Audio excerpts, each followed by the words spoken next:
नमस्कार बाल मित्रों।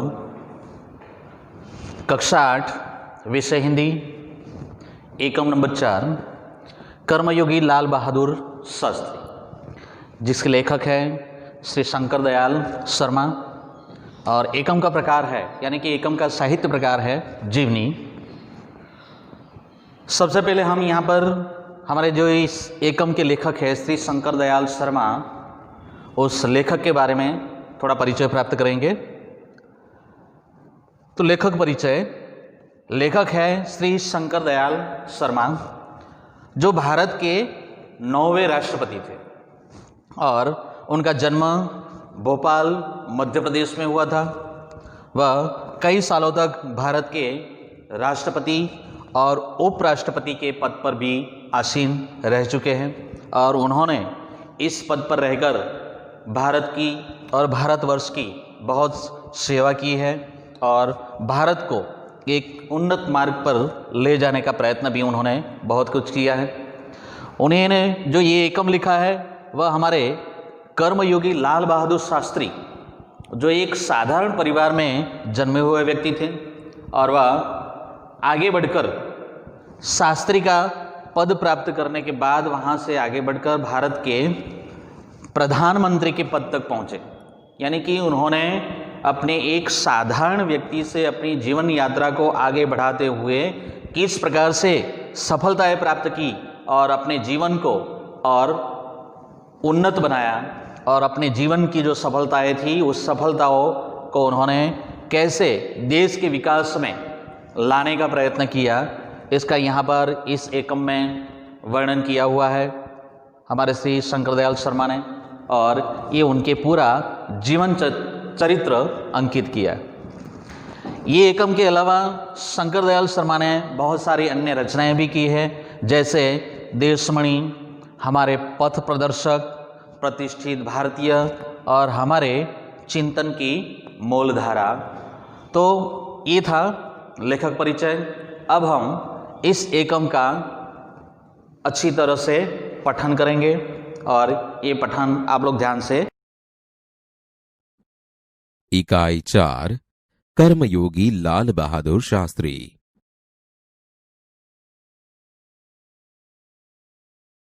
श्रवण कीजिए।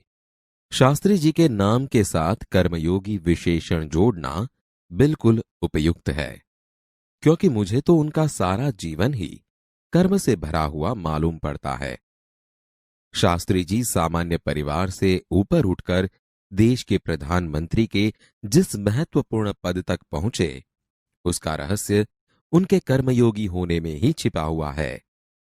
वे उन लोगों में भी नहीं थे जो भाग्य पर भरोसा करके बैठे रहते हैं और अचानक कभी सफलता मिल जाती है, बल्कि वे उन लोगों में से थे जिनको अपनी हथेली की लकीरों के बजाय अपने चिंतन और कर्म की शक्ति पर अधिक भरोसा होता है और वे क्रमशः अपने जीवन का रास्ता बनाते हुए आगे बढ़ते हैं। शास्त्री जी के लिए कर्म ही ईश्वर था और इसके प्रति बिना किसी फल की आशा किए संपूर्ण भाव से समर्पित रहते थे। यहां तक कि जब भी उन्हें फल की प्राप्ति के अवसर मिले, तब भी उन्होंने उस ओर हमेशा उपेक्षित दृष्टि ही रखी। उनका जीवन दर्शन गीता के निष्काम कर्मयोगी का प्रतिरूप था। इसलिए मैं समझता हूं कि उन्हें केवल कर्मयोगी के बजाय निष्काम कर्मयोगी कहना कहीं अधिक उपयुक्त होगा। अपने उद्देश्य के प्रति दृढ़ आस्था, उस उद्देश्य को प्राप्त करने के लिए कर्म का भाव तथा उस कर्म के प्रति संपूर्ण समर्पण, ये 3 बातें मुझे उनके संपूर्ण चरित्र तथा जीवन दर्शन में दिखाई पड़ती है। अपने एक भाषण में उन्होंने इसी तरह के विचार व्यक्त करते हुए कहा था, यहां तक कि भले ही आप राजनीतिक क्षेत्र या सामाजिक क्षेत्र या किसी अन्य क्षेत्र में कार्य करते हैं, यदि आप उसमें सफल होना चाहते हैं, अपने दायित्वों का पूरी तरह से निर्वाह करना चाहते हैं, तो आपके कार्य और समर्पण तथा भक्ति और कर्म में समन्वय होना चाहिए। मैं शास्त्री जी की सफलता का रहस्य उनके इसी महत्वपूर्ण चिंतन में मानता हूं। साथ ही यह भी मानता हूं कि किसी भी व्यक्ति, समाज और देश के विकास का रहस्य इसी भक्ति और कर्म के सिद्धांत में निहित है।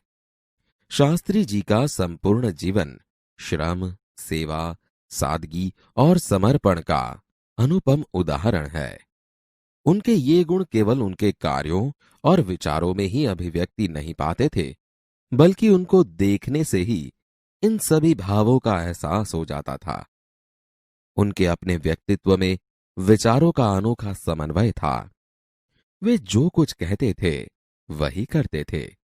जो कुछ भी करते थे वह एकमात्र राष्ट्र लाभ की भावना से प्रेरित होकर करते थे।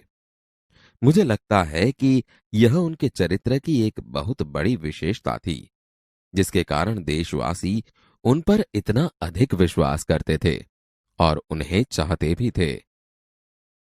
पंडित नेहरू की समृद्ध राजनीतिक विरासत को संभालना और उसे आगे ले जाने का काम कम कठिन नहीं था, लेकिन देश ने उस समय यह साफ साफ देखा कि उसे संभालने की ताकत शास्त्री जी में ही है, और शास्त्री जी ने अपने निर्मल चरित्र और दृढ़ संकल्प शक्ति द्वारा देश की इस आकांक्षा को पूरा किया।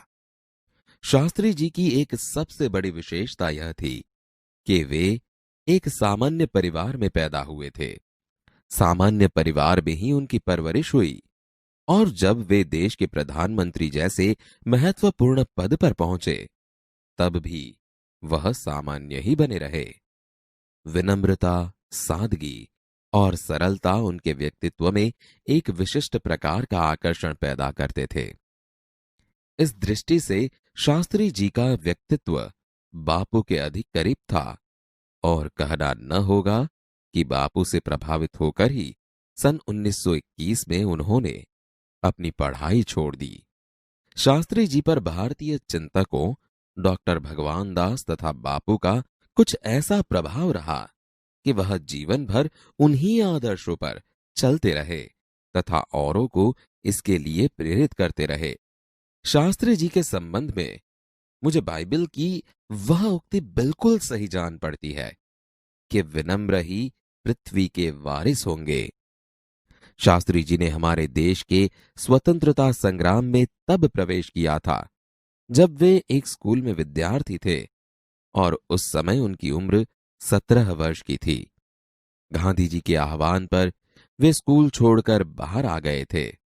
इसके बाद काशी विद्यापीठ में उन्होंने अपनी शिक्षा पूरी की। उनका मन हमेशा देश की आजादी और सामाजिक कार्यों की ओर लगा रहा। परिणाम यह हुआ कि सन 1926 में वे लोक सेवा मंडल में शामिल हो गए, जिसके वे जीवन भर सदस्य रहे। इसमें शामिल होने के बाद से शास्त्री जी ने गांधी जी के विचारों के अनुरूप अछूतोद्वार के काम में अपने आप को लगाया। यहां से शास्त्री जी के जीवन का एक नया अध्याय प्रारंभ हो गया। सन 1930 में जब नमक कानून तोड़ो आंदोलन शुरू हुआ, तो शास्त्री जी ने उसमें भाग लिया, जिसके परिणाम स्वरूप उन्हें जेल जाना पड़ा।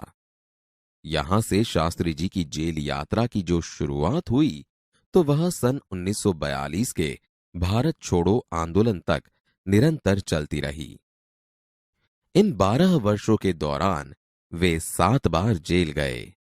इसी से यह अंदाजा लगाया जा सकता है कि उनके अंदर देश की आजादी के लिए कितनी बड़ी ललक थी। दूसरी जेल यात्रा उन्हें सन 1932 में किसान आंदोलन में भाग लेने के लिए करनी पड़ी।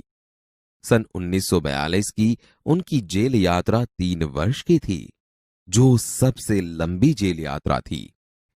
इस दौरान शास्त्री जी जहां एक ओर गांधी जी द्वारा बताए गए रचनात्मक कार्यों में लगे हुए थे, वहीं दूसरी ओर पदाधिकारी के रूप में जनसेवा के कार्यों में भी लगे रहे।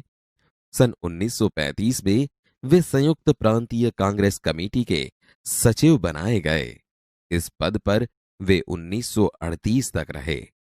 किसानों के प्रति उनके मन में विशेष लगाव था, इसलिए उनको सन 1936 में किसानों की दशा का अध्ययन करने वाली एक कमेटी का अध्यक्ष बनाया गया।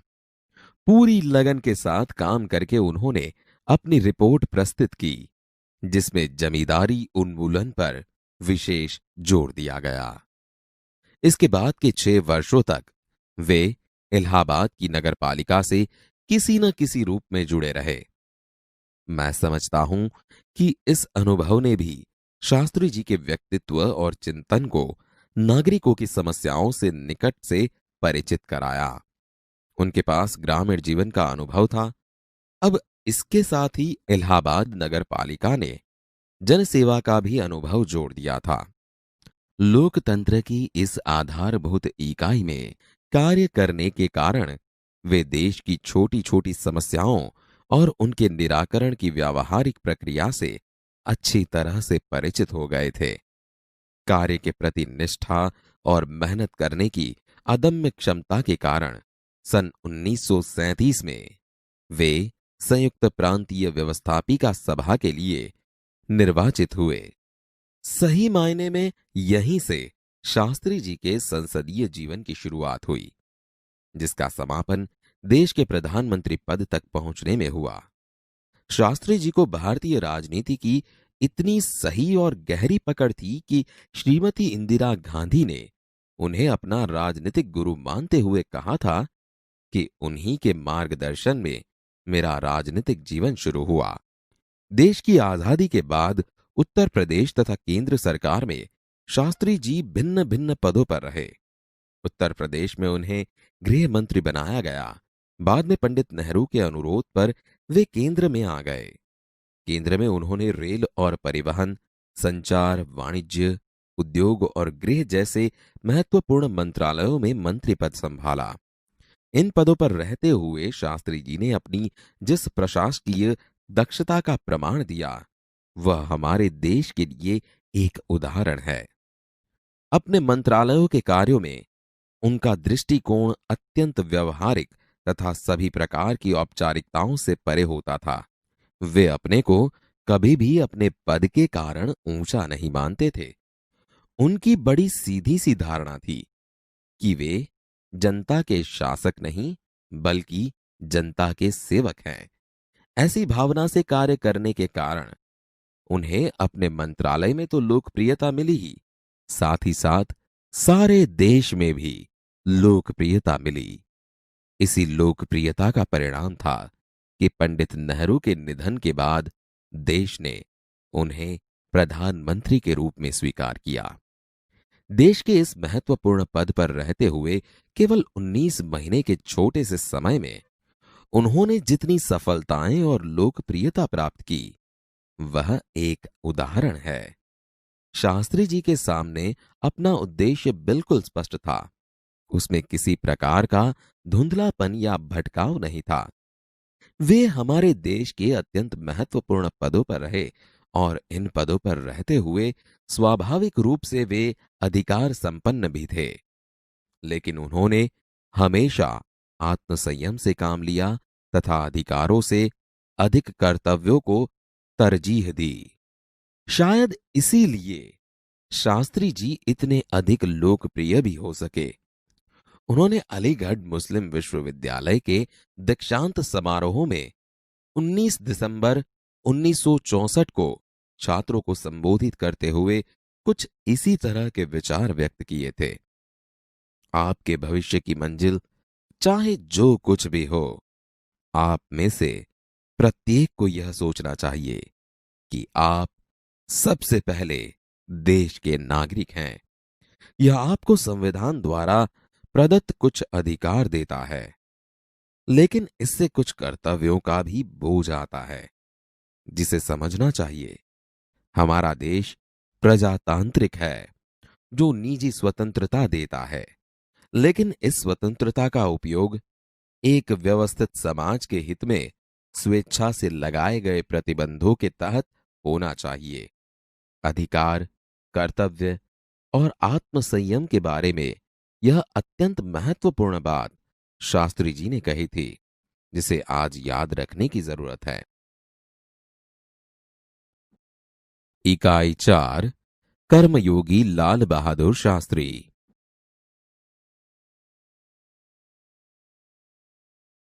पठन कीजिए।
मित्रों, आप इनके बारे में जानते होंगे। वे हमारे राष्ट्रपति थे। आज लेखक के नाते इनका परिचय प्राप्त करते हैं। नाम शंकर दयाल शर्मा। जन्मतिथि 19 अगस्त 1918। मृत्यु तिथि 26 दिसंबर 1999। जन्मस्थान भोपाल, मध्य प्रदेश। विशेष हमारे देश के राष्ट्रपति। राष्ट्रपति काल 1992 से 1997।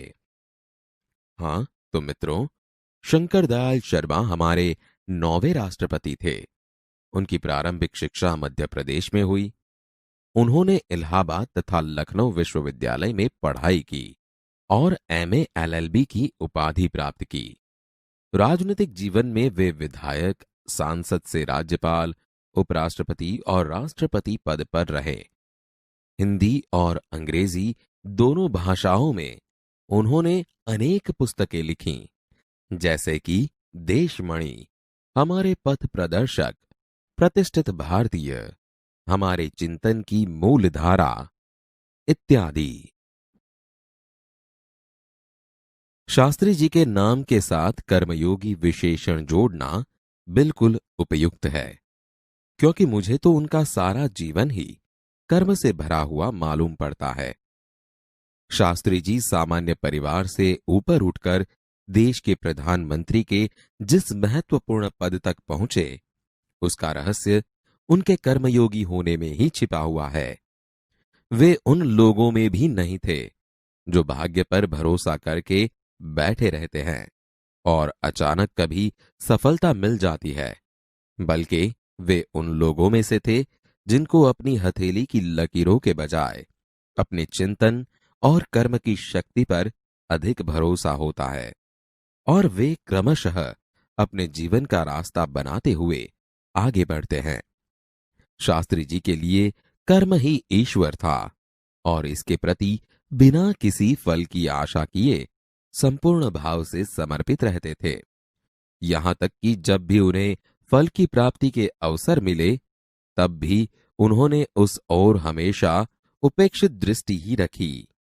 उनका जीवन दर्शन गीता के निष्काम कर्मयोगी का प्रतिरूप था। इसलिए मैं समझता हूं कि उन्हें केवल कर्मयोगी के बजाय निष्काम कर्मयोगी कहना कहीं अधिक उपयुक्त होगा। अपने उद्देश्य के प्रति दृढ़ आस्था, उस उद्देश्य को प्राप्त करने के लिए कर्म का भाव तथा उस कर्म के प्रति संपूर्ण समर्पण, ये 3 बातें मुझे उनके संपूर्ण चरित्र तथा जीवन दर्शन में दिखाई पड़ती है। अपने एक भाषण में उन्होंने इसी तरह के विचार व्यक्त करते हुए कहा था, यहां तक कि भले ही आप राजनीतिक क्षेत्र या सामाजिक क्षेत्र या किसी अन्य क्षेत्र में कार्य करते हैं, यदि आप उसमें सफल होना चाहते हैं, अपने दायित्वों का पूरी तरह से निर्वाह करना चाहते हैं, तो आपके कार्य और समर्पण तथा भक्ति और कर्म में समन्वय होना चाहिए। मैं शास्त्री जी की सफलता का रहस्य उनके इसी महत्वपूर्ण चिंतन में मानता हूं। साथ ही यह भी मानता हूं कि किसी भी व्यक्ति, समाज और देश के विकास का रहस्य इसी भक्ति और कर्म के सिद्धांत में निहित है। शास्त्री जी का संपूर्ण जीवन श्रम, सेवा, सादगी और समर्पण का अनुपम उदाहरण है। उनके ये गुण केवल उनके कार्यों और विचारों में ही अभिव्यक्ति नहीं पाते थे, बल्कि उनको देखने से ही इन सभी भावों का एहसास हो जाता था। उनके अपने व्यक्तित्व में विचारों का अनोखा समन्वय था। वे जो कुछ कहते थे वही करते थे। जो कुछ भी करते थे वह एकमात्र राष्ट्र लाभ की भावना से प्रेरित होकर करते थे। मुझे लगता है कि यह उनके चरित्र की एक बहुत बड़ी विशेषता थी, जिसके कारण देशवासी उन पर इतना अधिक विश्वास करते थे और उन्हें चाहते भी थे। पंडित नेहरू की समृद्ध राजनीतिक विरासत को संभालना और उसे आगे ले जाने का काम कम कठिन नहीं था, लेकिन देश ने उस समय यह साफ साफ देखा कि उसे संभालने की ताकत शास्त्री जी में ही है और शास्त्री जी ने अपने निर्मल चरित्र और दृढ़ संकल्प शक्ति द्वारा देश की इस आकांक्षा को पूरा किया। शास्त्री जी की एक सबसे बड़ी विशेषता यह थी कि वे एक सामान्य परिवार में पैदा हुए थे। सामान्य परिवार में ही उनकी परवरिश हुई और जब वे देश के प्रधानमंत्री जैसे महत्वपूर्ण पद पर पहुंचे तब भी वह सामान्य ही बने रहे। विनम्रता, सादगी और सरलता उनके व्यक्तित्व में एक विशिष्ट प्रकार का आकर्षण पैदा करते थे। इस दृष्टि से शास्त्री जी का व्यक्तित्व बापू के अधिक करीब था और कहना न होगा कि बापू से प्रभावित होकर ही सन 1921 में उन्होंने अपनी पढ़ाई छोड़ दी। शास्त्री जी पर भारतीय चिंतकों डॉक्टर भगवान दास तथा बापू का कुछ ऐसा प्रभाव रहा कि वह जीवन भर उन्हीं आदर्शों पर चलते रहे तथा औरों को इसके लिए प्रेरित करते रहे। शास्त्री जी के संबंध में मुझे बाइबल की वह उक्ति बिल्कुल सही जान पड़ती है कि विनम्र ही पृथ्वी के वारिस होंगे। शास्त्री जी ने हमारे देश के स्वतंत्रता संग्राम में तब प्रवेश किया था जब वे एक स्कूल में विद्यार्थी थे और उस समय उनकी उम्र 17 वर्ष की थी। गांधी जी के आह्वान पर वे स्कूल छोड़कर बाहर आ गए थे। इसके बाद काशी विद्यापीठ में उन्होंने अपनी शिक्षा पूरी की। उनका मन हमेशा देश की आजादी और सामाजिक कार्यों की ओर लगा रहा।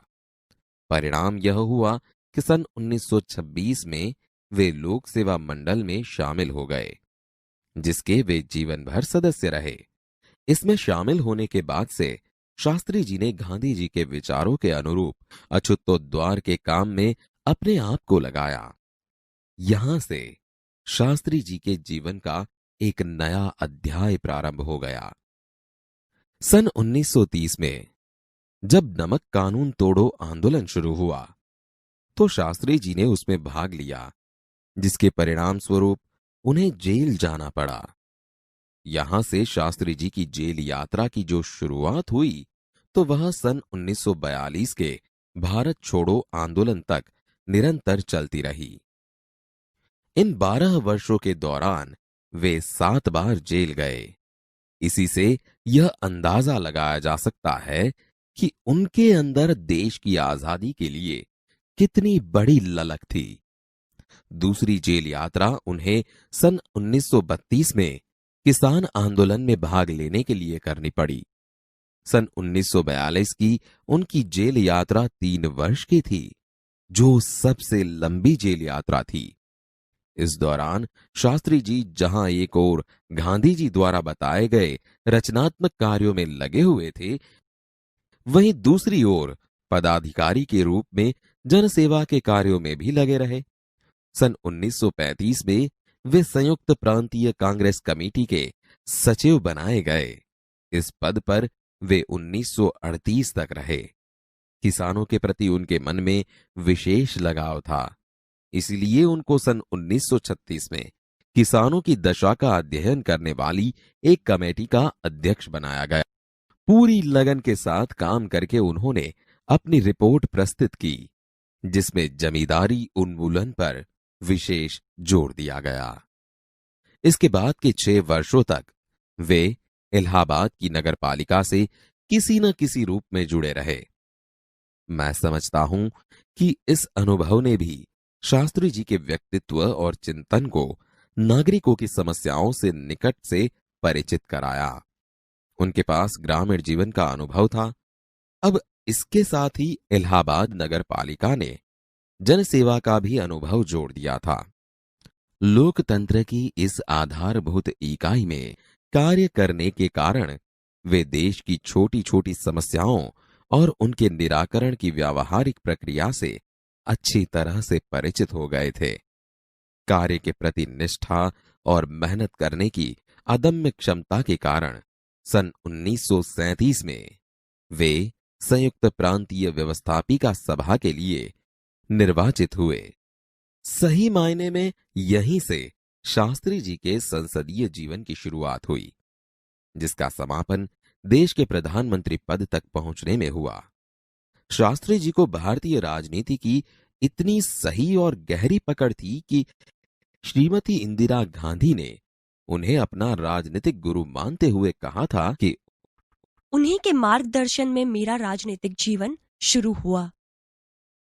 देश की आजादी के बाद उत्तर प्रदेश तथा केंद्र सरकार में शास्त्री जी भिन्न भिन्न पदों पर रहे। उत्तर प्रदेश में उन्हें गृह मंत्री बनाया गया। बाद में पंडित नेहरू के अनुरोध पर वे केंद्र में आ गए। केंद्र में उन्होंने रेल और परिवहन, संचार, वाणिज्य, उद्योग और गृह जैसे महत्वपूर्ण मंत्रालयों में मंत्री पद संभाला। इन पदों पर रहते हुए शास्त्री जी ने अपनी जिस प्रशासकीय दक्षता का प्रमाण दिया, वह हमारे देश के लिए एक उदाहरण है। अपने मंत्रालयों के कार्यों में उनका दृष्टिकोण अत्यंत व्यवहारिक तथा सभी प्रकार की औपचारिकताओं से परे होता था। वे अपने को कभी भी अपने पद के कारण ऊंचा नहीं मानते थे। उनकी बड़ी सीधी सी धारणा थी कि वे जनता के शासक नहीं बल्कि जनता के सेवक हैं। ऐसी भावना से कार्य करने के कारण उन्हें अपने मंत्रालय में तो लोकप्रियता मिली ही, साथ ही साथ सारे देश में भी लोकप्रियता मिली। इसी लोकप्रियता का परिणाम था कि पंडित नेहरू के निधन के बाद देश ने उन्हें प्रधानमंत्री के रूप में स्वीकार किया।